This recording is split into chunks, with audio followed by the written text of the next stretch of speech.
Welcome to the Anxiety at Work podcast. I'm Chester Elton, and this is my co-author and dear friend, Adrian Gostick. We hope that the time you'll spend with us will help remove the stigma of anxiety and mental health in the workplace and your personal life. We invite experts from the world of work and life to give us ideas and, most importantly, tools to deal with anxiety in our world.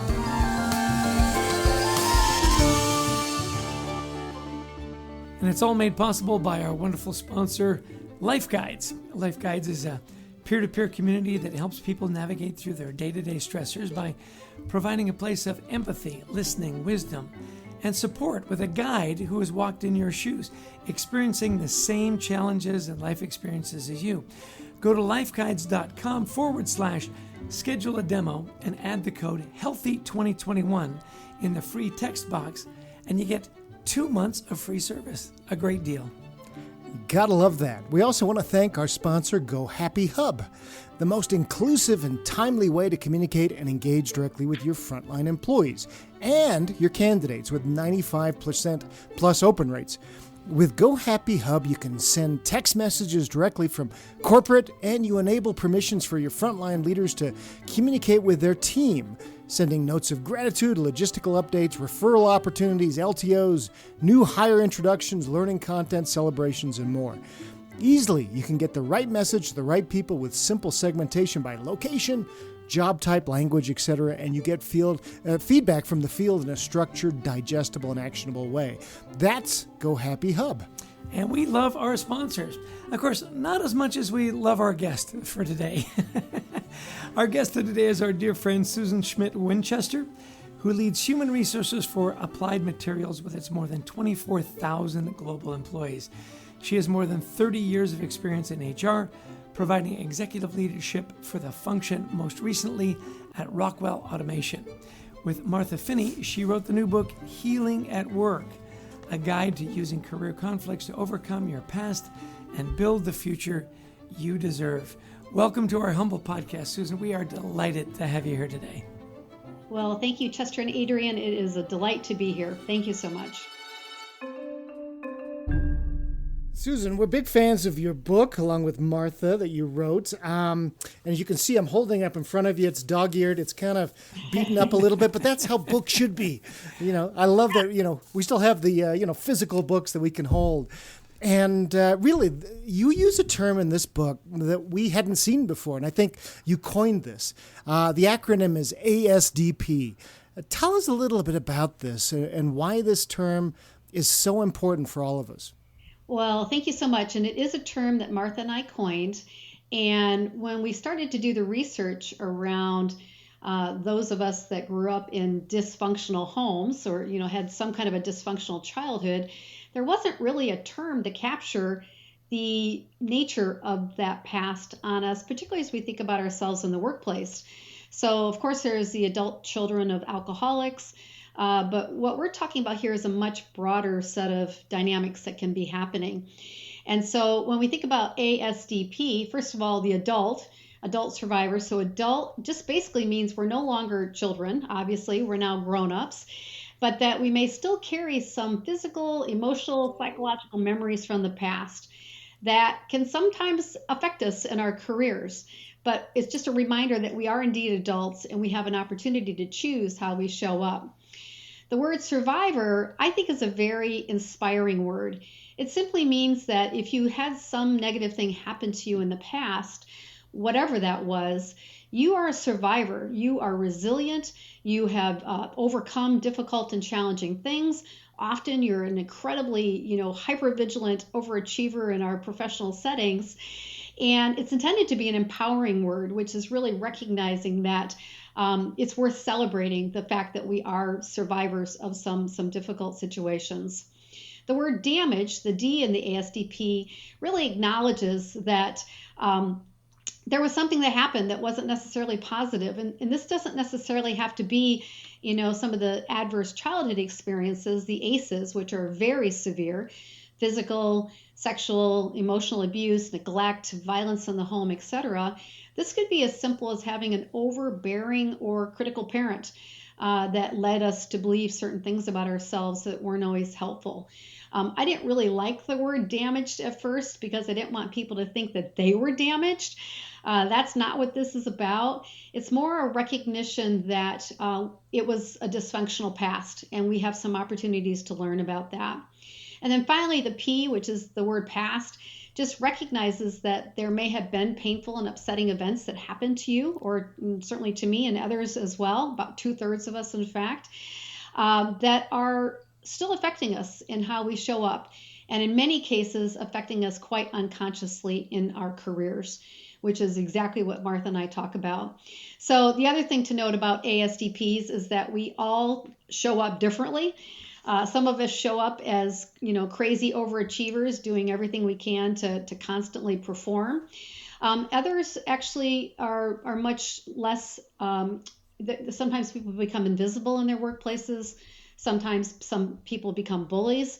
There are a lot of different ways ASDPs show up in the workplace, but that is the term, and yes, we coined it. Really interesting as you talk about that, because there is so much talk about PTSD, right, from soldiers and so on, and yet there are a lot of experiences that we have as children that we do carry into our adult lives.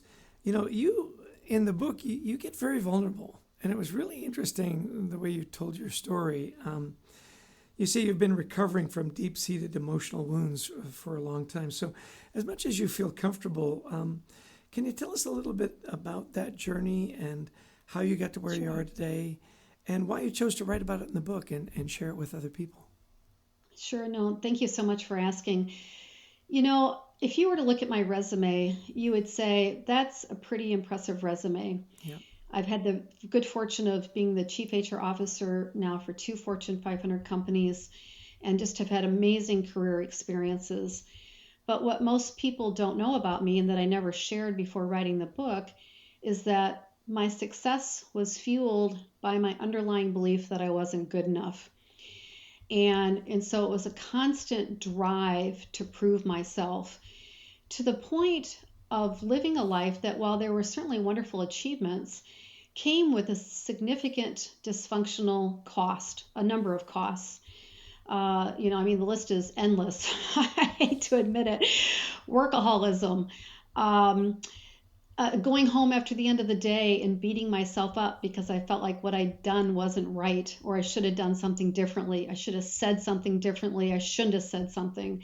And so it was this constant distraction of essentially giving away the responsibility to everybody else to determine my worth through my work. And I unconsciously believed that my job was to please them, and that it was their job to determine my validation as a person. And again, this was totally unconscious. It had, I was completely unaware of where that was originating, and how much my past experience growing up in a household, which, by the way, I never would have described as dysfunctional. I never would have described it as traumatic. Those words did not resonate for me at all. But in doing this work with Martha, it became very clear that I did grow up in a situation where I had a dad. And by the way, this isn't about blaming parents. I'm not about that at all. This is about understanding the impact of our parents and how that affects us today, and how we can live more productive and more joyful lives in our careers. My dad was a very amazing man. He was smart. He was worldly. He was incredibly intelligent. And he also had his own deep-seated issues around anger and rage. And so as a little girl growing up in the home, it often felt like walking on eggshells, never really knowing for sure when my dad's anger was going to explode. And it was always unpredictable. The smallest things would set him off. And so what that did was to cause me to be hyper vigilant about managing my environment to try to create a sense of safety. And so for me, what that showed up as was people pleasing and perfectionism. If I could just be the perfect student, if I could get the best possible grades, maybe my dad wouldn't yell. Because when he yelled, it was very scary. He was a big man, And he would come charging at me, and his face would get all red, and it was very intense and very frightening.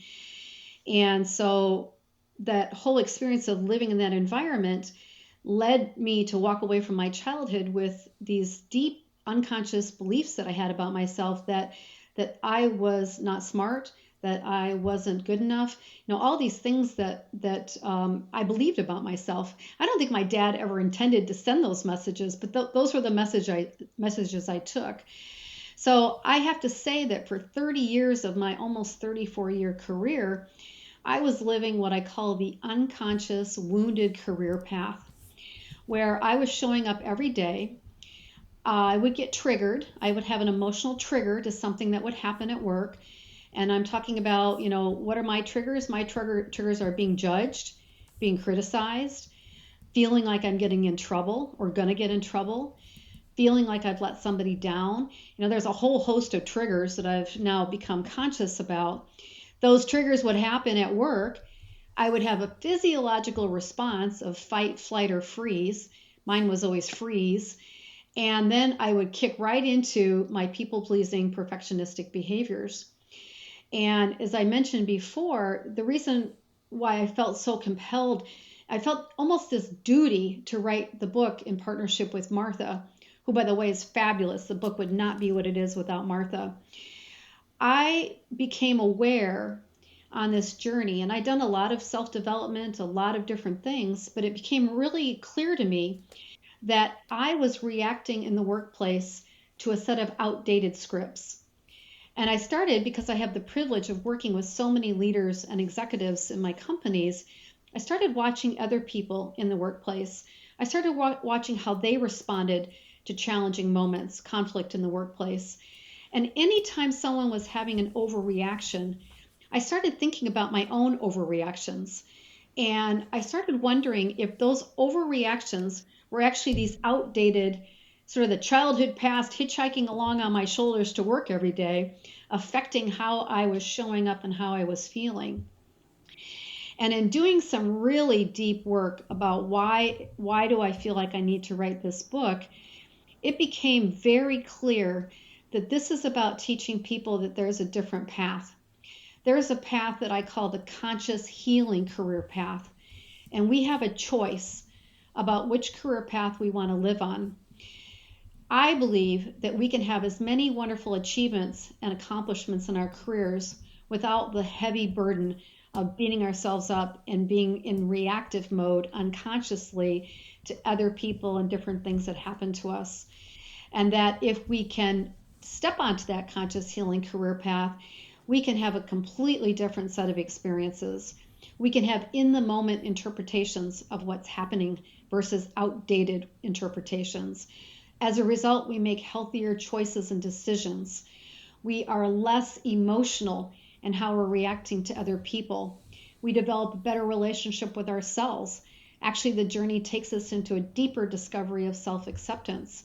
We have better, less strained relationships with people at work. We have the ability to set boundaries around work-life balance. And honestly, and I always get choked up when I talk about this, when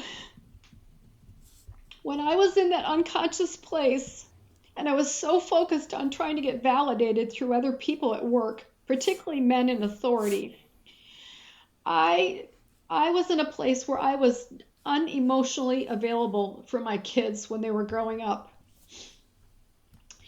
And I regret it. I can't get those years back.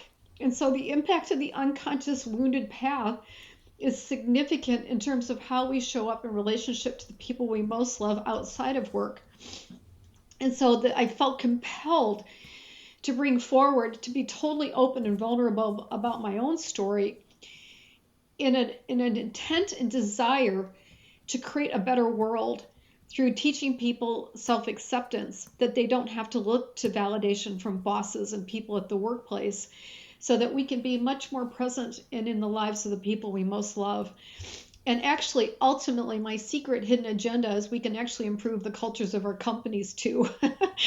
So that was a long dissertation, but a really important question, Chester, that you asked. It's so interesting as you were talking. I was thinking, gee, I want to follow up with Susan. How did that impact your personal life?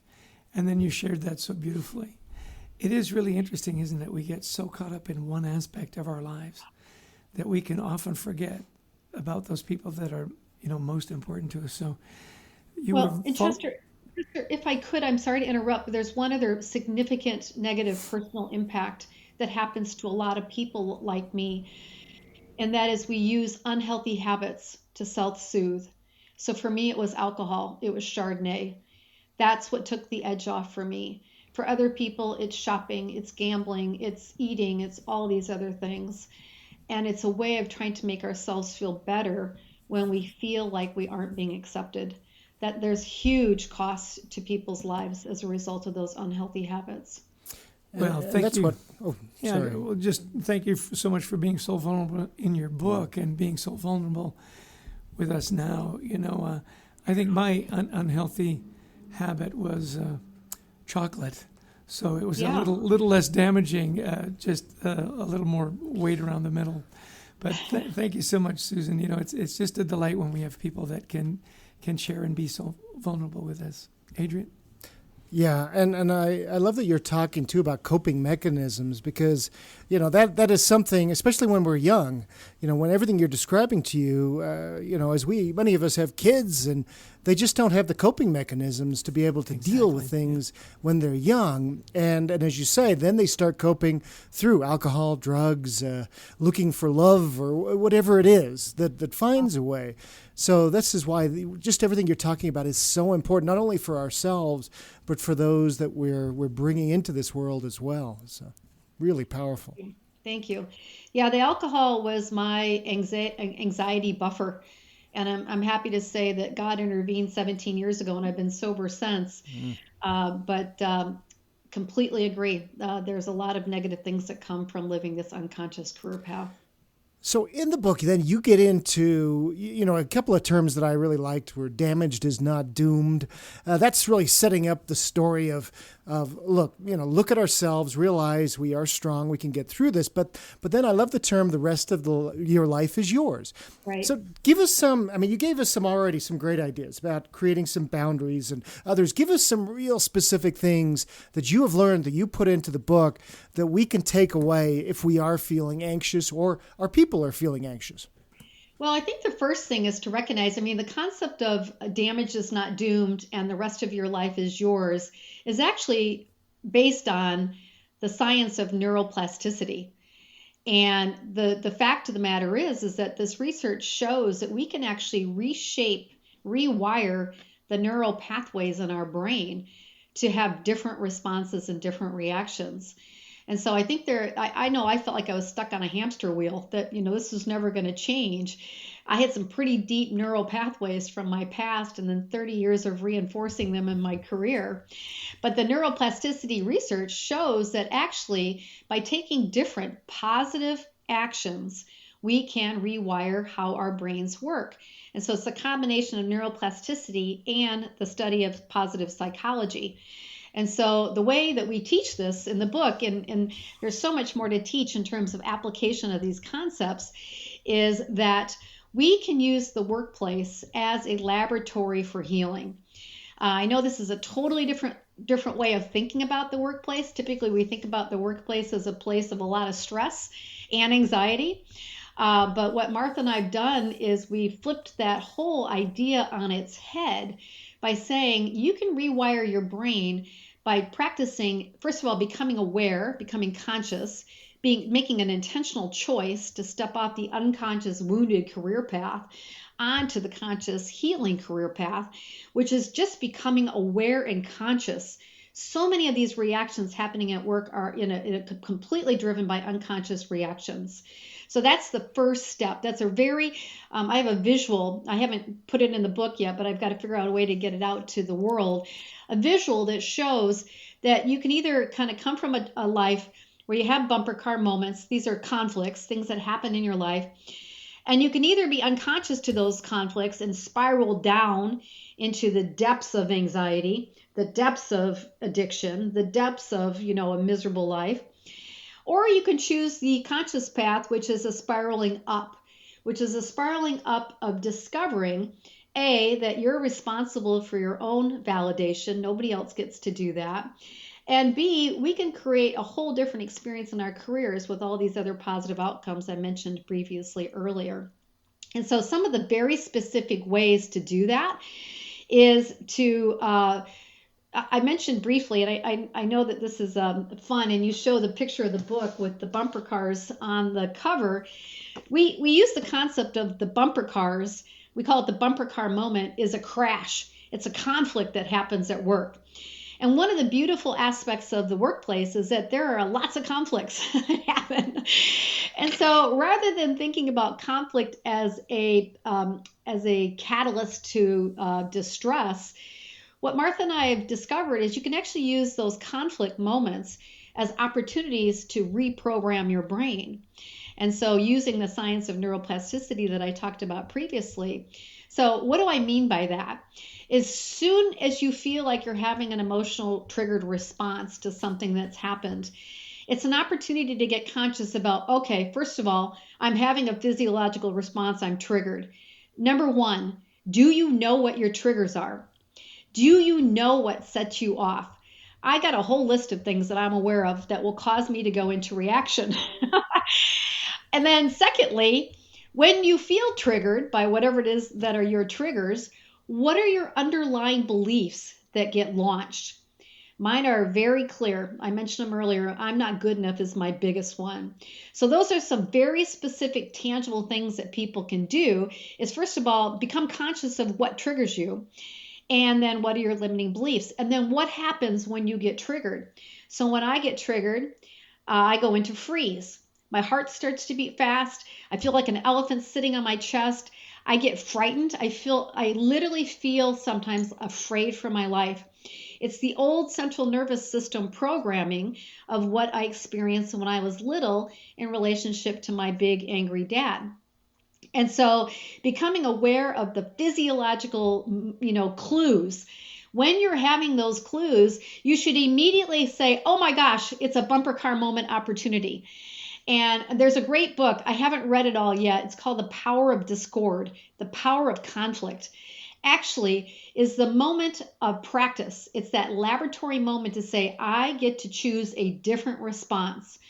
So I created a 3-step proprietary process that I only briefly mentioned in the book called the Rapid Power Reclaim.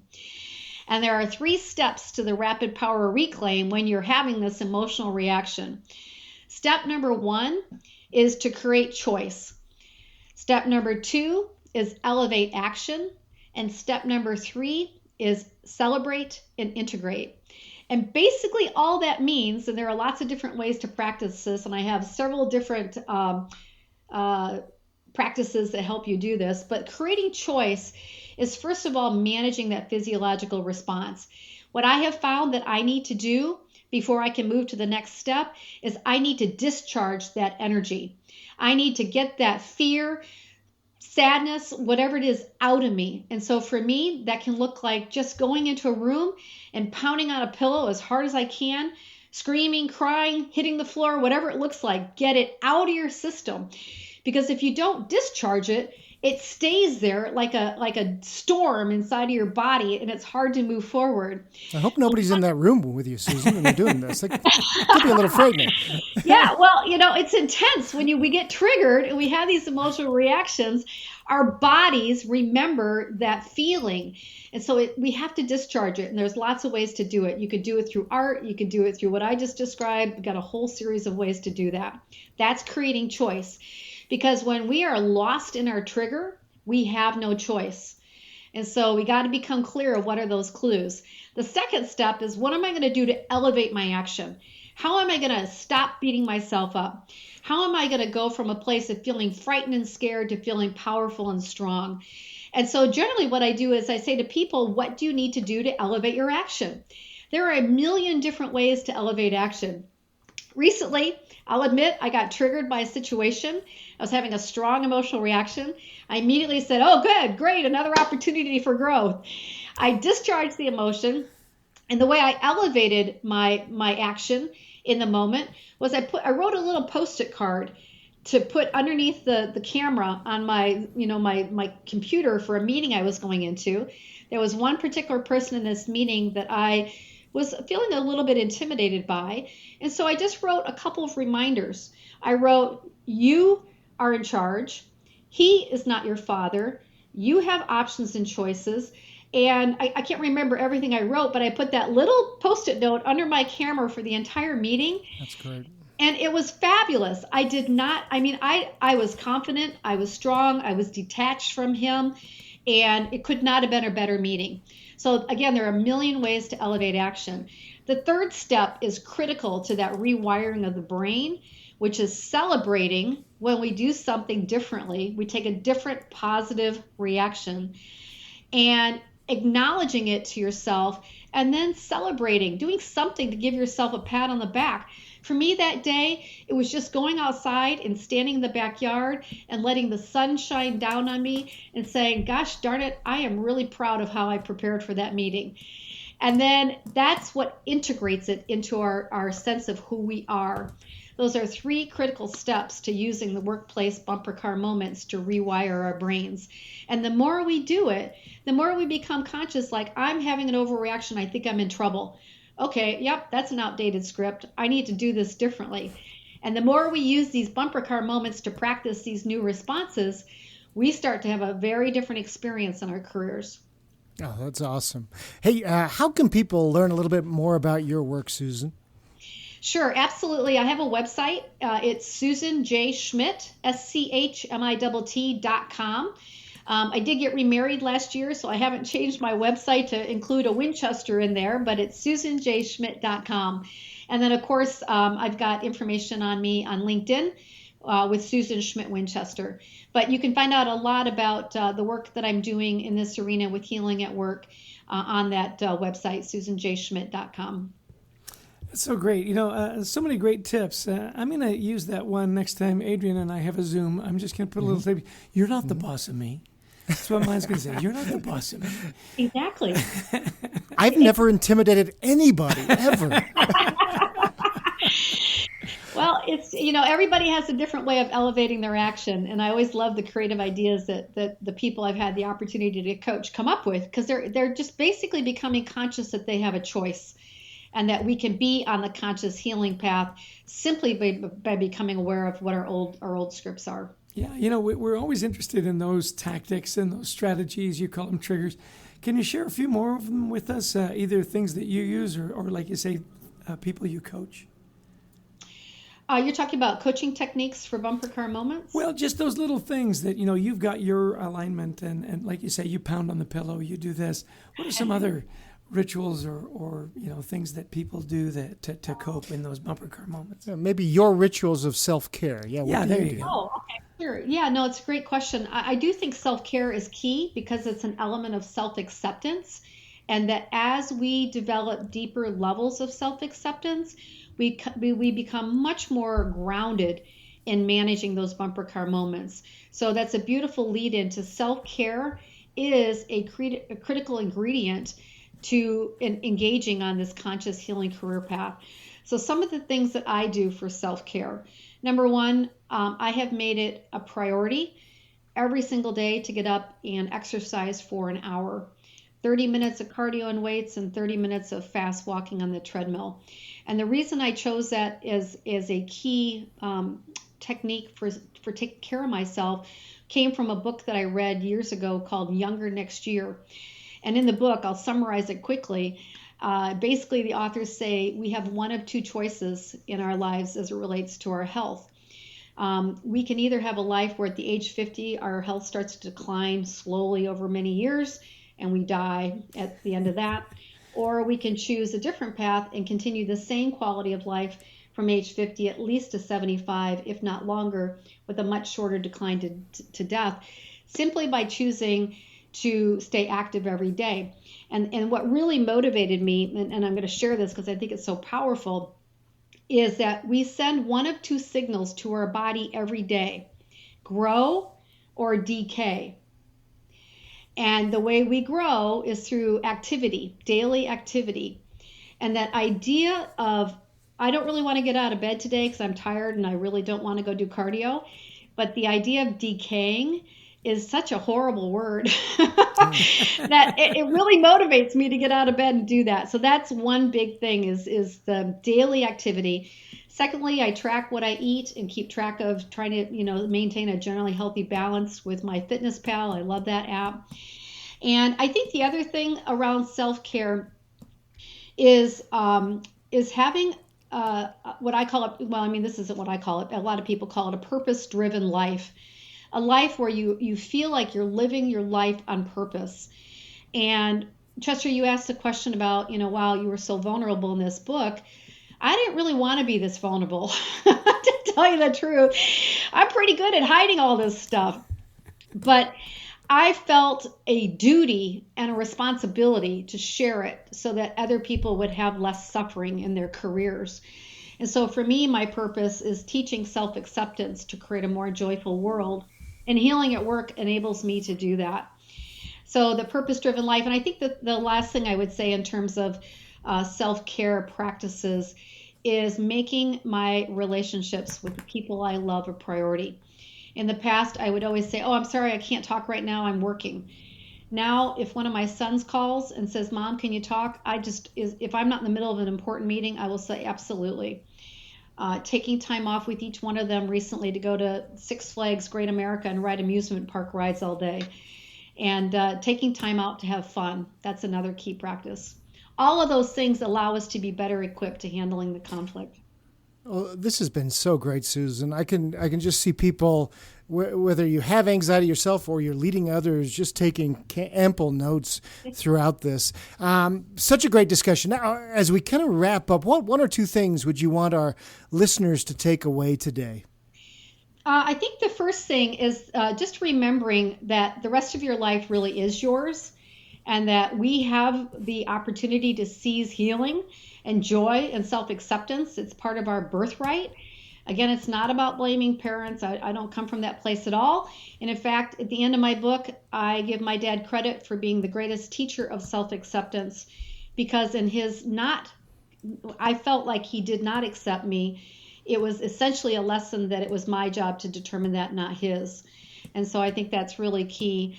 And to make sure that in doing so, it allows us to fulfill our full potential for life. That's the first thing. The second thing is just, I think, an important message that see the workplace as a venue for healing. It's an opportunity to rewire our brain, and it really is an opportunity to welcome conflict as moments of growth. Those are my two key takeaways. Amazing. You've been a wonderful guest. Thank you so much for sharing so much of your life with us and your journey.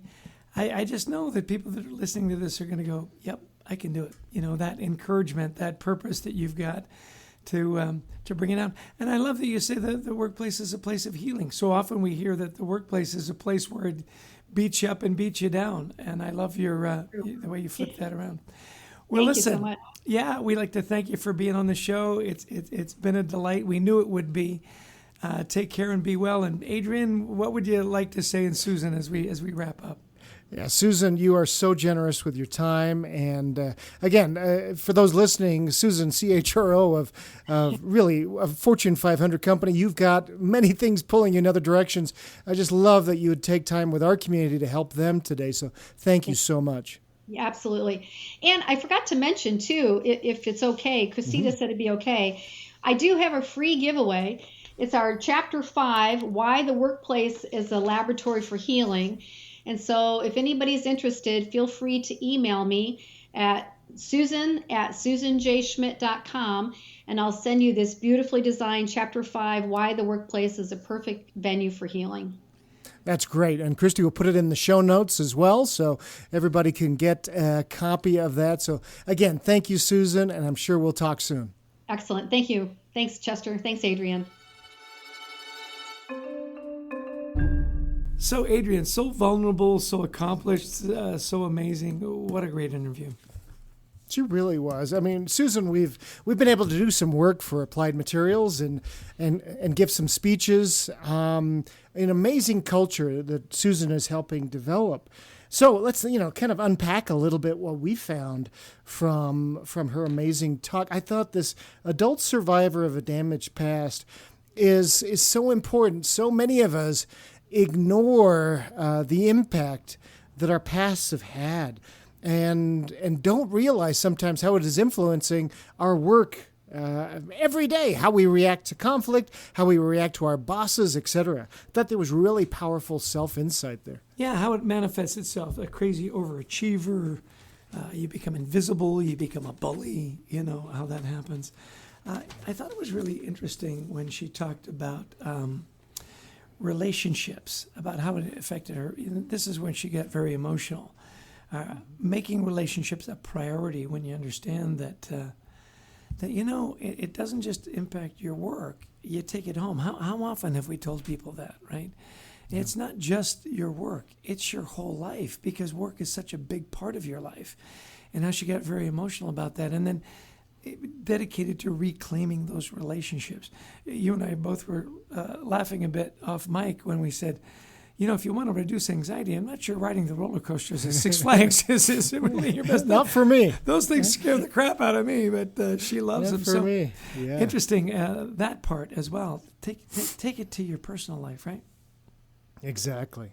Another idea, too, is this, we walk an unconscious, wounded career path. Yeah. And she said, take instead the conscious healing career path. Well, how do you do that? I mean, it's great to say that, but then how do you do it? Well, one of the things, and we talk a lot about this in our work, she calls it rewiring the pathways in our brains.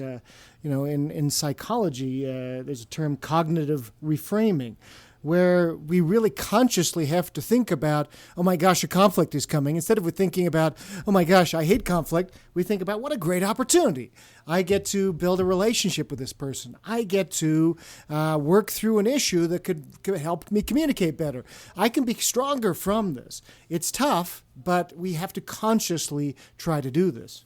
Yeah, the other thing that just really made me think differently was that the workplace is a lab for healing. So often we think of it as exactly I've got a toxic boss, so I don't get the opportunities. That say, no, this is the place where you can experiment. This is the place where you can get healthy again if you approach it the right way. Really a wonderful juxtaposition, wasn't it? It really was. So, and I think the last point for me was, we always, well, not always, but a lot of times we'll ask people, especially when they're very vulnerable, we'll ask them about their self-care and how they are taking better care of themselves. I love her insight into, sometimes coping mechanisms for anxiety can be really bad, whether it's, we're eating a pound of chocolate a day or we're drinking, 5 glasses of wine, whatever it is, that sometimes we self-soothe in very bad ways. And we have to reverse that and find ways that will work for us. She now goes into another room and pounds on a pillow. I hope her assistant isn't in there when she's in there, kind of terrified. But, I know Susan, and she's a delight. So, but the thing is, I love that she starts her day saying, okay, am I going to grow or am I going to decay? Right. Wow. That puts it in perspective, doesn't it? It really does. It's so interesting, too, that she really feels this obligation to share. A duty is the way she said it, a duty to share my journey so that other people don't have to suffer. Well, as we wrap up, of course, it's a great segue into, her book is a guide to better living and healthier attitudes at work and in your personal life. And of course, we have a sponsor, Life Guides. That's that peer-to-peer community that helps people through those, day-to-day stressors. I love that they pair you up with someone that's walked in your shoes, that is having that same life experience. And because you're a listener to our podcast, if you just go to lifeguides.com/schedule a demo and add the code HEALTHY2021 to the free text box, you get 2 months free. And of course, we don't have these podcasts without our sponsors, do we, Adrian? We don't. We also want to thank our sponsor, Go Happy Hub, the most inclusive and timely way to communicate and engage directly with your frontline employees and your candidates with 95% open rates.